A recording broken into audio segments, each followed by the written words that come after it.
Iniciando a aula 2, nós vamos falar sobre guarda, tutela e adoção. Iniciando pela definição de guarda, vamos ler aqui. Guarda é o conjunto de relações jurídicas que existe entre uma pessoa e a criança ou adolescente. Então, para entender guarda, nós precisamos ver que essa relação vai envolver uma pessoa e uma criança ou um adolescente. Ponto. Diminadas no fato de estar sob o poder ou companhia daquela. Então, o fato de que aquela criança ou adolescente, ela está na companhia, no poder daquela pessoa, nós já vamos pensar, relacionar com a figura da guarda. E da responsabilidade daquela em relação a este, quanto à vigilância, direção e educação. Do mesmo modo que a gente analisa que a criança, ela está na companhia, no poder da pessoa, esta pessoa, ela tem o dever do quê? De vigilância, direção e educação da criança ou do adolescente. Pois bem, escolha da pessoa que ficará com a guarda. Ordem hierárquica. Se eu estou analisando com quem aquela criança ela ficará, com quem terá a guarda daquela criança ou daquele adolescente, eu tenho que ver essa ordem hierárquica. A preferência pelos pais família natural foi ratificada pelo Superior Tribunal de Justiça. Se está havendo uma discussão sobre a guarda, obviamente que eu vou dar preferência aos pais. Mas está sendo discutida a guarda. Há algum problema ali com os pais. Mas antes de entender isso, nós precisamos saber que a preferência é sempre dos pais em relação à guarda. Vamos ver o que o Superior Tribunal de Justiça nos fala. O microsistema legal que disciplina a guarda de menores prevê que, em regra, a guarda será confiada aos pais, seja de modo unilateral, ou seja, a um dos pais, ou compartilhado, e somente em caráter excepcional poderá ser concedida a terceiros. Aí que entra o que eu falei para vocês. Quando a gente está analisando a guarda de uma criança ou de um adolescente, nós precisamos entender o seguinte: os pais, eles têm preferência em se tratando de guarda daquela criança ou daquele adolescente. Veja que aqui na decisão fala, poderá ser concedida o quê? A guarda a terceiros, preferencialmente aqueles pertencentes à família estendida, com quem o menor possua relação de afeto e afinidade. Mas veja que aqui em cima, essa questão de eu inserir a criança na família de terceiros é em caráter excepcional. Por quê? Porque os pais têm preferência sobre a guarda dos filhos. E, além disso, quando eu falo de terceiros, eu falo daqueles pertencentes à família estendida com quem o menor possua relação de afeto e afinidade. Apenas quando se verificar que o filho não deverá permanecer sob a guarda dos genitores. Ou seja, não tem condições nenhuma daquele filho permanecer com os pais, porque ele está correndo risco, e aí sim eu vou pensar nos terceiros que possam ficar com a guarda daquela criança ou daquele adolescente, somente nesta hipótese. Guarda permanente ou definitiva implica a responsabilidade sobre o menor até os 18 anos de idade. Então, quando a gente está de frente com a guarda definitiva, o que a gente entende? É sobre o menor até os 18 anos de idade. Então, a gente vai tratar dessa guarda definitiva nessa hipótese. O CNJ, ao disciplinar a autorização de viagem, denomina essa modalidade de guarda por prazo indeterminado. Então, quando o CNJ ele trabalha, ele está se posicionando referente à situação de autorização de viagem, a guarda definitiva ele considera como guarda por prazo indeterminado, tá?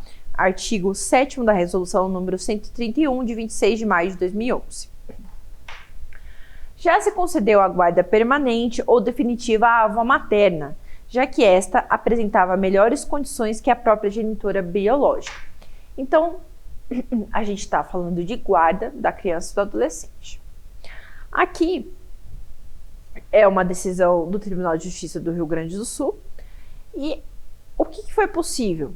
A concessão da guarda definitiva à avó materna. Por quê? Era inviável reintegrar o filho ao poder familiar da genitora. Então, foi dada a guarda, concedida a guarda à avó materna. Veja, tudo em prol do bem-estar da criança e do adolescente. Vamos abordar um pouquinho agora sobre acolhimento institucional e acolhimento familiar. Começamos pelo acolhimento institucional. Caracteriza-se pela permanência da criança ou do adolescente junto a uma entidade governamental, a uma entidade... Peraí, deixa eu apagar isso aqui, não deveria estar aqui. A uma entidade governamental ou não governamental, tá? Então, quando a gente ouve acolhimento institucional, eu vou lembrar que aquela criança ou aquele adolescente, ele será integrado a uma entidade governamental ou não governamental que tem como finalidade acolher aquela criança, tá? Ainda falando sobre acolhimento institucional, nós sabemos que a anterior denominação era de abrigo. Então, quando a gente ouvia acolhimento institucional antigamente, se falava assim em abrigo. Hoje não mais, não falamos em abrigo, mas em acolhimento institucional. Aquela entidade que acolheu aquela criança não é abrigo, é acolhimento institucional, tá? Agora, falando em acolhimento em família acolhedora. Aqui esse L não deveria estar aqui. Acolhimento temporário de crianças e adolescentes em residência de famílias selecionadas, capacitadas e acompanhadas que não estejam no cadastro de adoção. Migramos do acolhimento institucional para o acolhimento em família acolhedora. A criança efetivamente vai integrar um ambiente familiar. Então, eu mencionei aqui para vocês que se trata de um acolhimento temporário de crianças e adolescentes em residência de famílias selecionadas, capacitadas e acompanhadas que não estejam no cadastro de adoção. Essas famílias, elas não estão inscritas naquele cadastro de adoção que eu falei para vocês lá na aula 1, que tem nas varas de infância e juventude. Essas famílias, elas são propriamente para o acolhimento temporário, tá bom? Tal programa de família acolhedora incumbe ao município e na omissão do município cabe ação civil pública com pedido de tutela antecipada. Então, toda essa questão do acolhimento da família acolhedora, que geralmente são programas do município, ele mesmo, o município, estará responsável por esse programa e qualquer tipo de omissão dele por parte desse programa ou algo que aconteça em virtude desse programa, ele responderá por isso, tá bom? Por meio da ação civil pública. Agora vamos entender essa questão da tutela, da figura da tutela. É uma das formas de colocação da criança ou adolescente em família substituta de modo definitivo. Primeiramente, se coloca a criança na família substituta para que, então, se origine a figura da tutela. É isso que vocês precisam entender por enquanto. A tutela visa suprir a carência de representação legal. De fato, a criança já não mais está na família natural e ela é colocada na família substituta. Consequentemente, ela vai precisar do quê? de um representante legal, até porque nós estamos falando aqui de menores de idade. Então a tutela, ela atrai também o quê? Essa parte de representação legal, tá? Então ela supre exatamente, é da forma que está escrito aqui, supre a carência de representação legal. A tutela, ela está prevista no Código Civil, no artigo 1734. Vamos ler.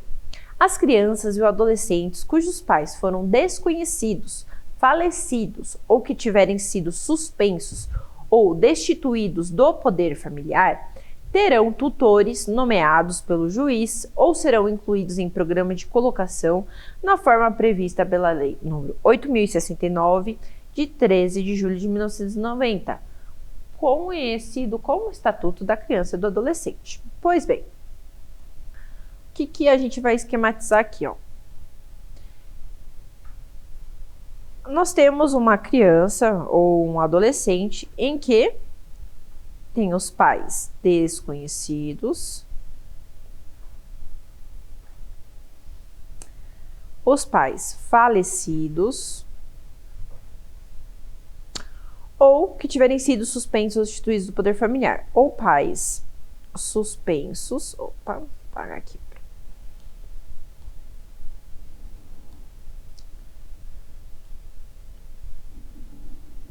Suspensos ou destituídos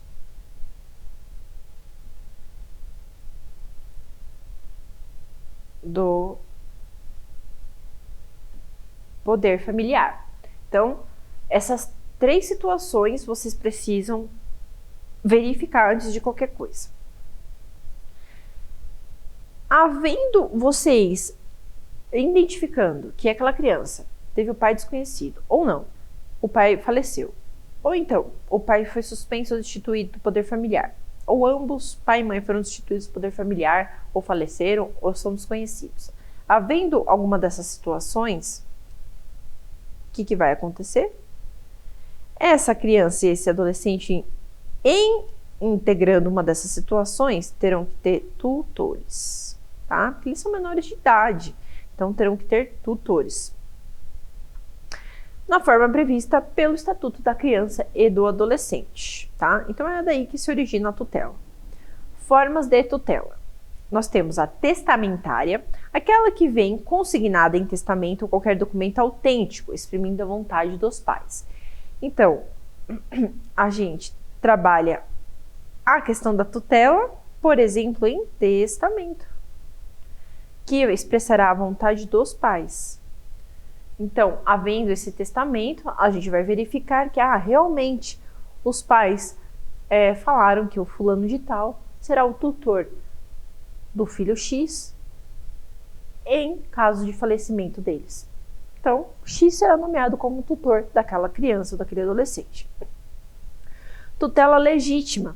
Na falta de nomeação por testamento, ficará a tutela incumbida aos parentes próximos do menor, na forma estabelecida no artigo 409, observando-se sempre o interesse do menor. Então, calma lá. Eu identifiquei o falecimento dos pais daquela criança. Porém, não há testamento. Então, eu vou partir para a tutela específica. E aí, a tutela específica, ela vai procurar parentes próximos. E aí, eu vou sopesar a questão do quê? Do afeto e da afetividade em relação à tutela, tá? Então, sempre deverá haver o quê? O interesse do menor, tá? Aí nós temos a terceira forma, que é a tutela dativa. Ocorre quando não houver tutor testamentário ou legítimo, ou quando forem excluídos, excusados ou removidos, recaindo assim o encargo em pessoas estranhas aos laços consanguíneos. Olha que interessante essa questão. Na tutela dativa, eu verifiquei que não há testamento, verifiquei que não há parentes próximos, ou se esses parentes próximos foram nomeados como tutores, mas por algum motivo foram removidos desse encargo, eu só terei como alternativa para essa criança e para esse adolescente a tutela dativa. E aí, o que essa tutela tativa nos traz? Que pessoas estranhas aos laços consanguíneos poderão ter a tutela dessa criança ou adolescente. Entendendo o que é tutela, vamos entrar no campo da adoção. A questão da adoção, ela tem alguns detalhes que nos fazem tomar cuidado e que também faz com que se diferencie da guarda e da tutela que nós trabalhamos nos slides anteriores. Então, começamos com a adoção unilateral.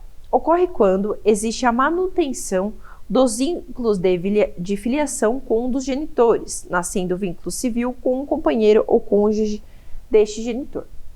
Calma lá. Nós estamos falando da adoção unilateral. Até aqui tudo bem.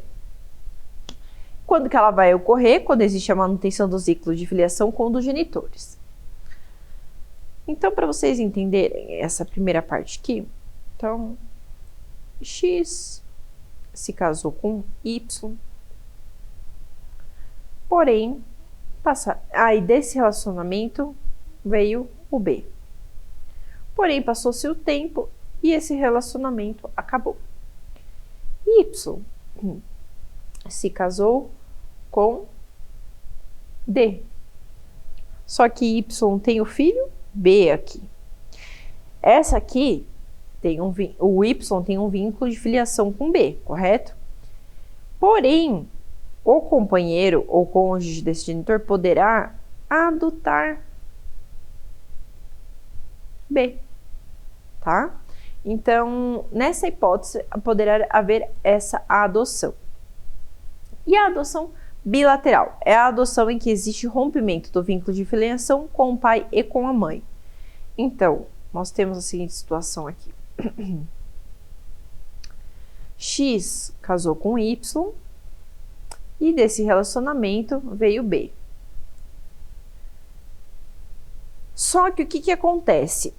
Esse vínculo aqui é quebrado por uma destituição do poder familiar, por exemplo, e essa criança aqui, ó, esse adolescente, ele é colocado para a adoção. Existe rompimento do vínculo de filiação com o pai e com a mãe, e aí ele é colocado em adoção. Desnecessidade de capacidade postulatória para realizar o pedido de adoção. Desnecessidade de capacidade postulatória para realizar o pedido de adoção. Quando vocês ouvem capacidade postulatória, vocês lembram do advogado. Então, vamos ver o porquê que eu coloquei desnecessidade. Na prática, os procedimentos na vara da infância e juventude eram iniciados por meio de relatório social, de onde os requerentes normalmente assinavam o requerimento do pedido de adoção diretamente sem procuração. O que acontece nessa situação? Os adotantes, os futuros adotantes, iam até o cartório e ali eles preenchiam um formulário relativo ao pedido de adoção. Então, nessa situação, não se precisaria do advogado para o ajuizamento daquele pedido de adoção perante a vara da infância e juventude, tá? Então, e vocês vejam que eram iniciados por meio de um relatório social. E aí, os requerentes assinavam. Então, esse procedimento, ele era iniciado com um relatório social. E juntamente com esse relatório social, os requerentes assinavam o requerimento do pedido de adoção. E aqui nós não estamos mencionando o quê? O advogado. Vamos lá. Adoção.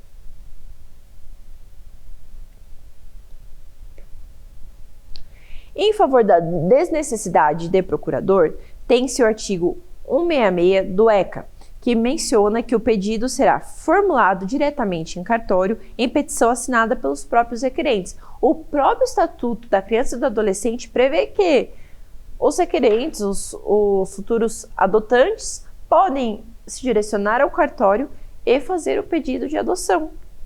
eles mesmos. Só para finalizar esse slide, a desnecessidade da capacidade postulatória é em virtude disso que eu falei para vocês. Até o Estatuto da Criança e do Adolescente prevê que eu posso fazer o pedido de adoção sem estar acompanhado do advogado, tá? Por isso que eu escrevi desnecessidade da capacidade postulatória.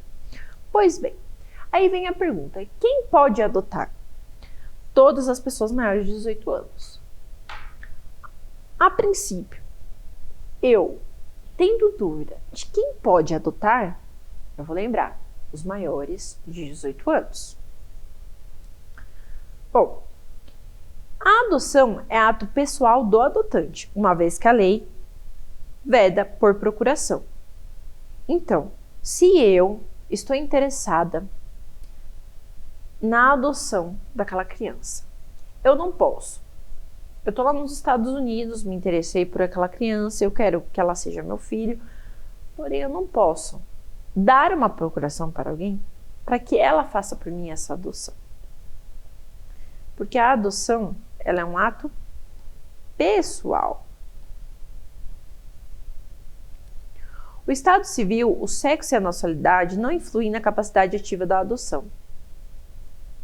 Quando eu me interesso pela adoção, quem está submetido à análise dessa situação, quem analisará essa situação, não levará como critério o estado civil, o sexo e a nacionalidade. Não serão critérios. Está implícito, no entanto, que o adotante deve estar em condições morais e materiais de desempenhar a função de elevada sensibilidade, de verdadeiro pai de uma criança carente, cujo destino e felicidade lhe são entregues.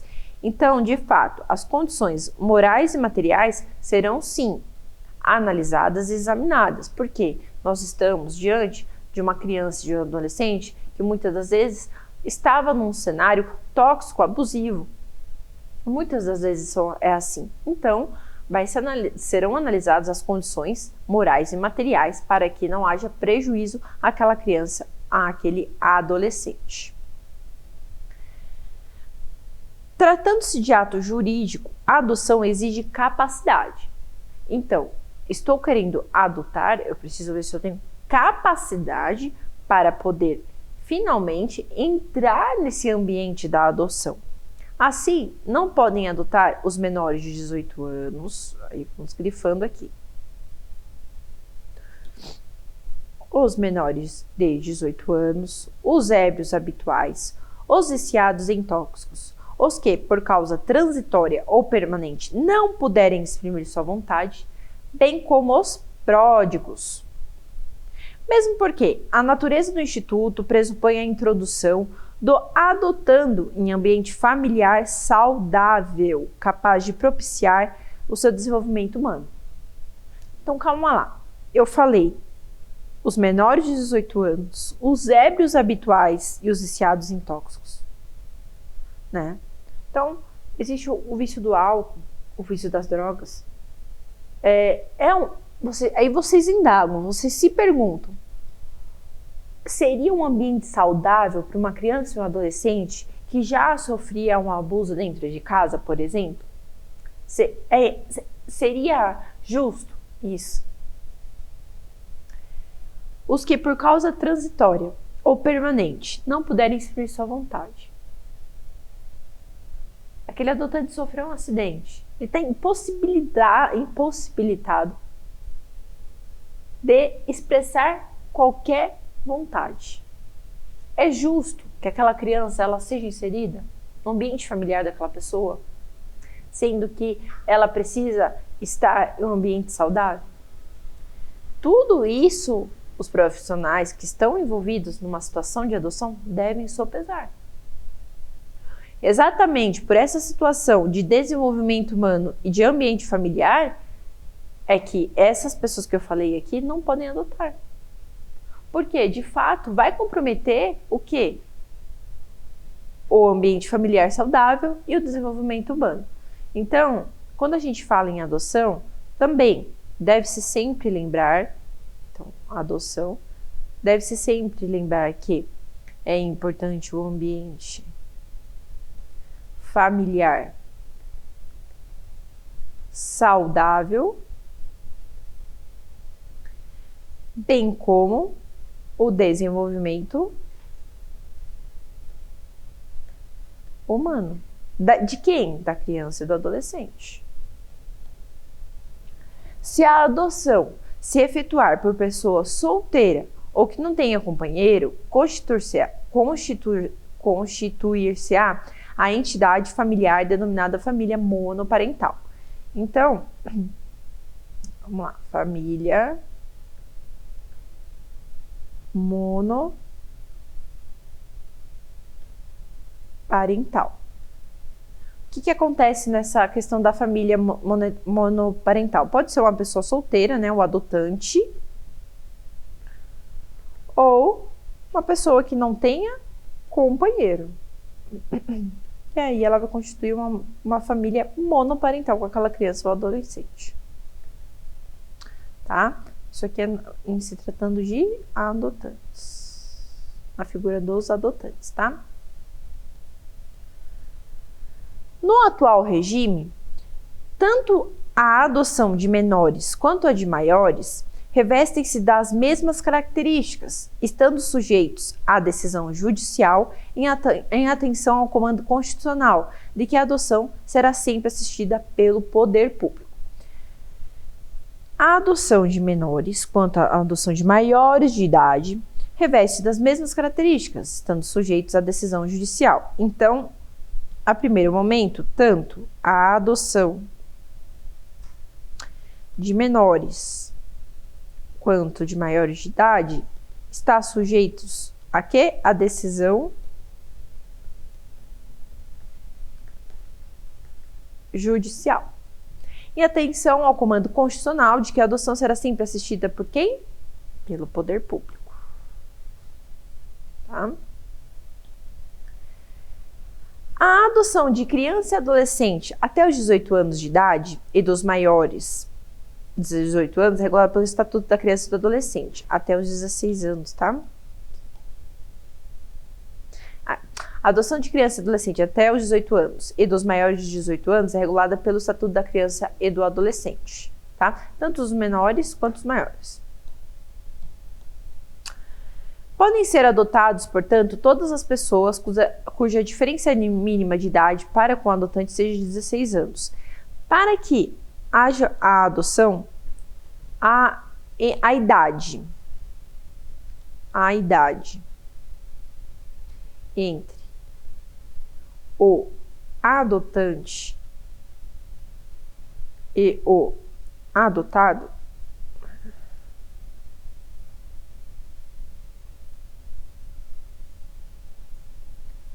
seja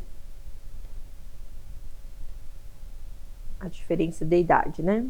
A diferença, vocês escrevam aí, a diferença de idade seja de 16 anos, tá? É muito importante vocês saberem isso aqui. Exige que o adotante seja pelo menos 16 anos mais velho do que o adotando, tá?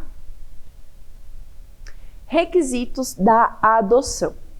Os principais requisitos exigidos pelo Estatuto da Criança e do Adolescente para adoção são: primeiro, idade mínima de 18 anos para o adotante. Então, conforme já dito para vocês, a idade mínima para que se possa adotar é de 18 anos, tá? A diferença de 16 anos entre o adotante e o adotado, extremamente importante. Então, vocês já estão sabendo que quando vocês se depararem com algum interesse de adoção, vocês já saberem orientar o cliente de que o adotante precisa ter 18 anos ou mais e que a diferença de idade entre o adotante e o adotando é de 16 anos, tá? Também consentimento dos pais ou dos representantes legais de que se deseja adotar.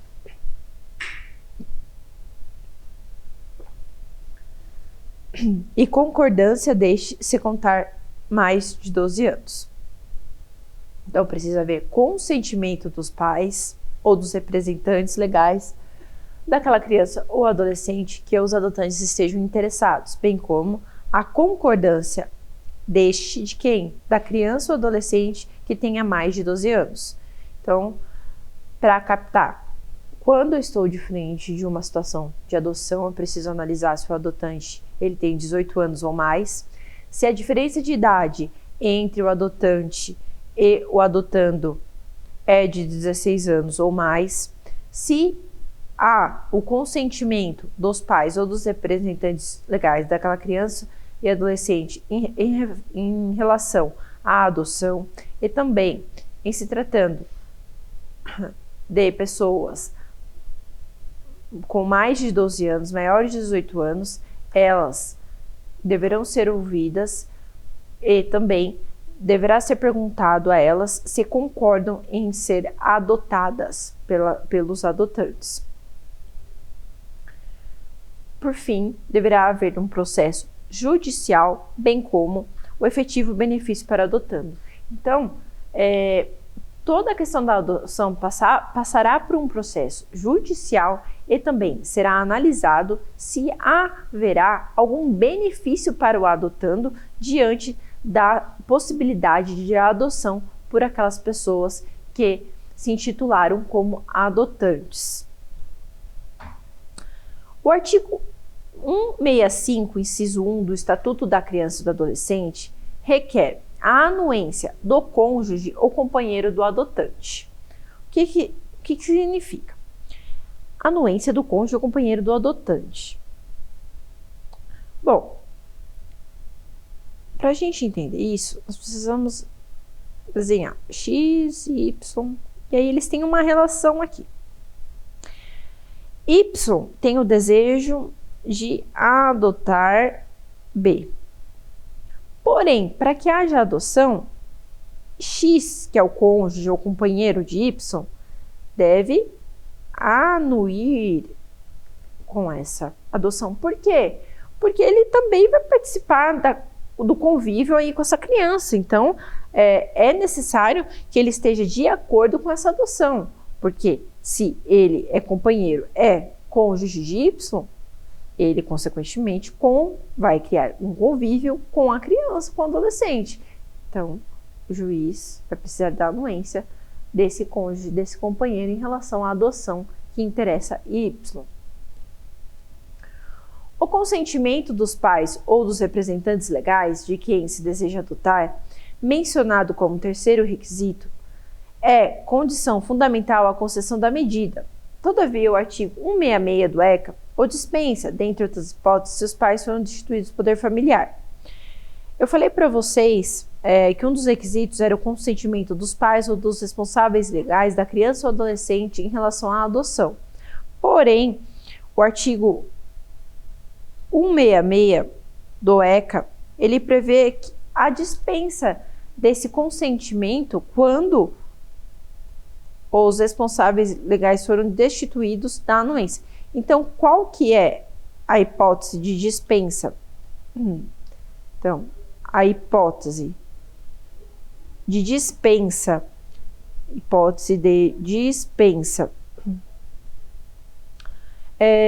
do consentimento dos pais ou responsáveis legais na situação da adoção, somente na hipótese de destituição do poder familiar.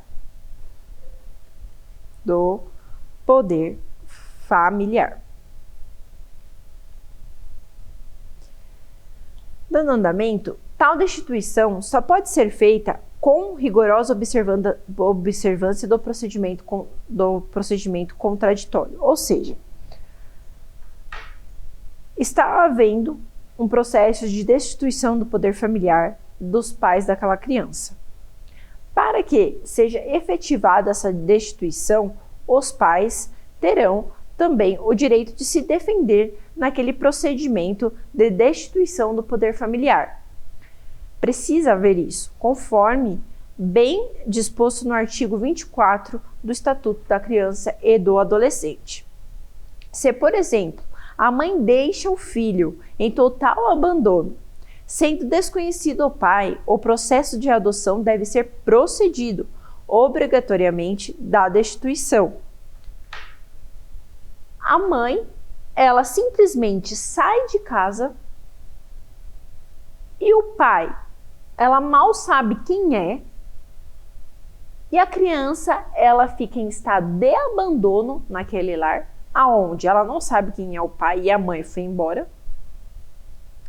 O que deve acontecer com essa criança? Essa criança, ela vai ser direcionada à adoção e haverá destituição em relação aos pais. Esta pode ser requerida cumulativamente ao pedido de adoção, como pressuposto lógico desse deferimento. Então, é ajuizada a ação de destituição do poder familiar em razão dessa situação que eu mencionei para vocês, e poderá haver o pedido cumulativo de adoção nessa ação de destituição do poder familiar. Quando os titulares do poder familiar não são localizados, devem ser citados por edital. Então, não estamos achando o pai e a mãe ou o representante legal dessa criança ou do adolescente nesse procedimento de destituição do poder familiar. O que vai acontecer? Haverá a citação por edital desses pais ou dos representantes legais. Cumprida todas as formalidades legais e decretada a destituição por sentença passada em julgado, transitada em julgado, né? Prefiro transitada em julgado. Deixa eu escrever aqui para vocês. Prefiro transitada em julgada. A autoridade judiciária, ao deferir a doação, suprirá o consentimento paterno. Vamos lá. Quando os titulares do poder familiar não são localizados, devem ser citados por edital. Até aqui tudo bem. Cumpridas todas as formalidades legais e decretada a destituição por sentença transitada em julgado, ou seja, daquela sentença que houve a destituição, ela transitou em julgado, ou seja, não cabe mais recurso, a sentença, ela estabilizou, a autoridade judiciária, ao deferir a adoção, suprirá o consentimento paterno.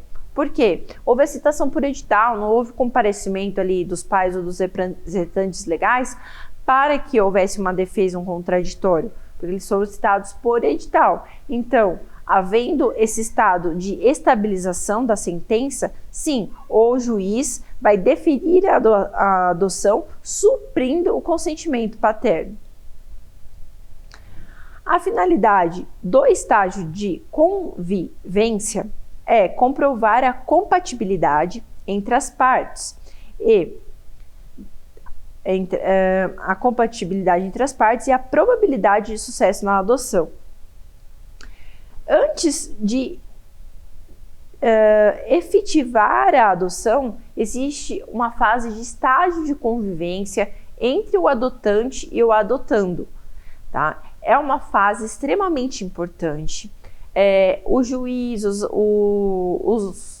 a assistente social, os psicólogos, eles acompanham esse estágio de convivência. Por quê? Justamente por essas duas coisas, compatibilidade entre as partes e a probabilidade de sucesso. Então, antes de efetivar, de finalmente finalizar aquele processo de adoção, o adotante e o adotando passarão pelo estágio de convivência. Daí determinar a lei a sua dispensa quando o adotando já estiver na companhia do adotante durante tempo suficiente para se poder avaliar a convivência da constituição do vínculo. A prova do estágio de convivência é, entretanto, indispensável na adoção por estrangeiro, de no mínimo 30 dias, qualquer que seja a idade do adotando, cumprido no território nacional. Então, a prova do estágio de convivência é indispensável na adoção por estrangeiro. Não dá para pular a fase do estágio de convivência quando há adotantes estrangeiros, tá? De no mínimo 30 dias, qualquer que seja a idade do adotando. Então, no mínimo 30 dias deverá haver esse estágio de convivência se tratando de adotantes estrangeiros.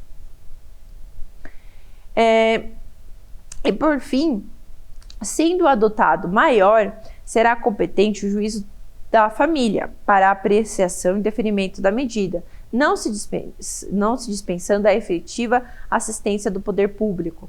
Então, quando nós estamos tratando de adotante maior de idade, essa ação de adoção será encaminhada ao juízo de família para apreciação e deferimento dessa adoção, e não será dispensado a assistência do poder familiar. Tá bom? Então ficamos por aqui, até a próxima aula.